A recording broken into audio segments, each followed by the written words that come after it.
Te presentamos la segunda parte del Salón de la Fama del Imperio Bizantino, aquellos hombres y mujeres que tuvieron que utilizar la violencia para mantener el control y el poder. ¿Te gustaría saber más? Quédate aquí en Historia para Todos.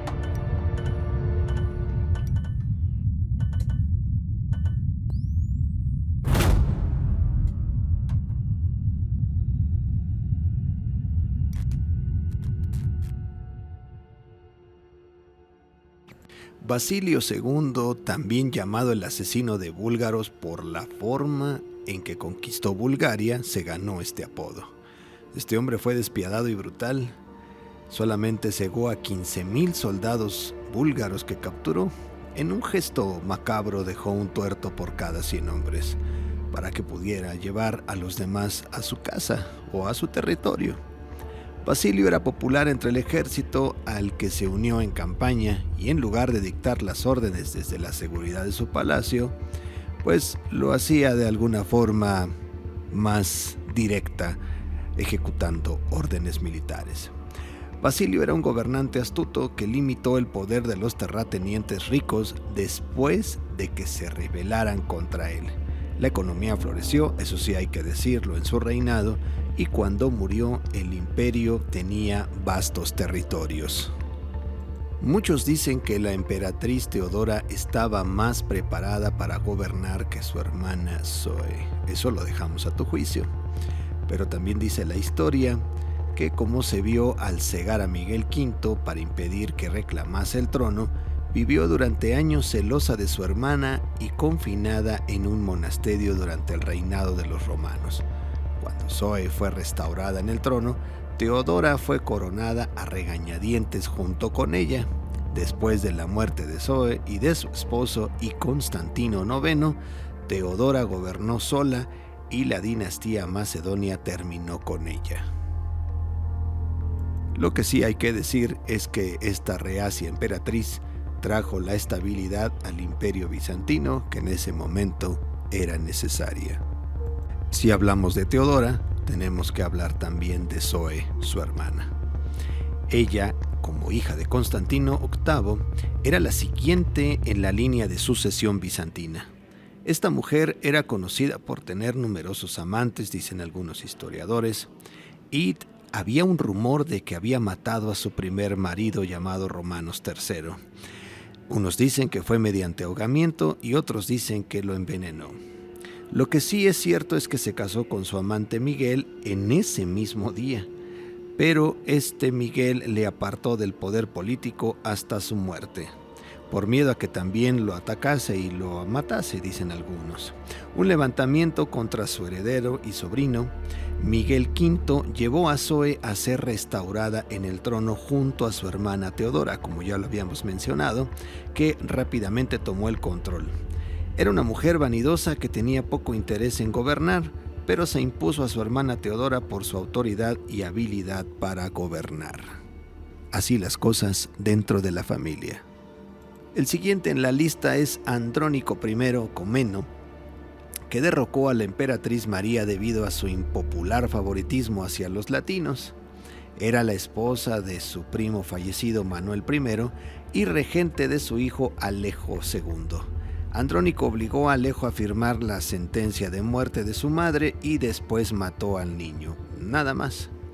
Su llegada al poder provocó una masacre generalizada de latinos en Constantinopla que no hizo nada por detener. Inicialmente popular, Andrónico se volvió tiránico y el pueblo se rebeló contra él. Intentó escapar, pero fue capturado, torturado y asesinado. Alejo III derrocó a su hermano Isaac II, a quien cegó y encarceló, y bueno, pues era un hombre débil y extravagante, dicen algunos. Derrochó el dinero a manos llenas y agotó el tesoro.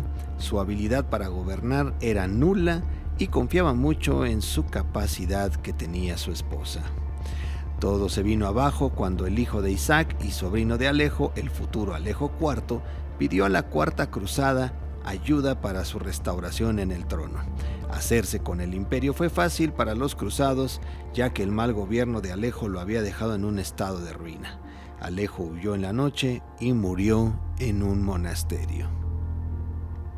Aunque este no era un asesino, el reinado de Juan estuvo marcado por la violencia y la rebelión. Ascendió al trono muy joven. El imperio estaba sumergido en una guerra civil por su regencia, pero logró derrocar al regente, un viejo consejero de su padre. Años después, en una segunda guerra civil, fue depuesto 2 veces de su cargo, primero por su propio hijo y luego por su nieto Juan. En ambas logró recuperar el trono, aunque se vio forzado a apaciguar a sus hijos con títulos, y eso no fue algo bueno en el futuro. Gobernar no es fácil, dicen muchos. Los que han estado ahí o los que han vivido dicen que han tenido que utilizar herramientas necesarias para poder mantener el control no solo de la población, sino también del gobierno. Pero también pensamos que gobernar es algo que se debe tomar con mucha delicadeza, porque a veces las decisiones que pueden llevar al final no pueden ser las correctas. También pensamos que el gobierno es algo que debe de tratarse con mucha responsabilidad. A final de cuentas, cada gobierno hace lo posible por mantener el orden.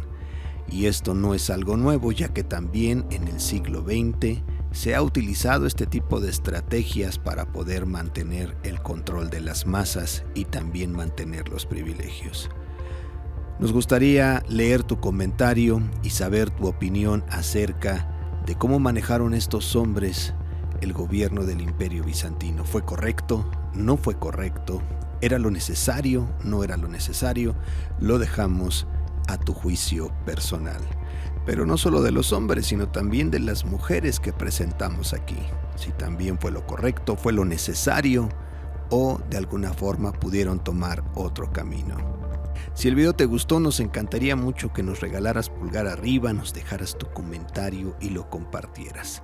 También te recordamos que puedes visitar el canal de TikTok de La Rocola en el Tiempo, que también tiene su canal en Instagram y en YouTube, para que lo sigas y te suscribas y puedas ver cada uno de sus trabajos, que son exquisitos, cortos, directos, de música contemporánea, tanto en español como en inglés, y también abarca los diferentes géneros musicales.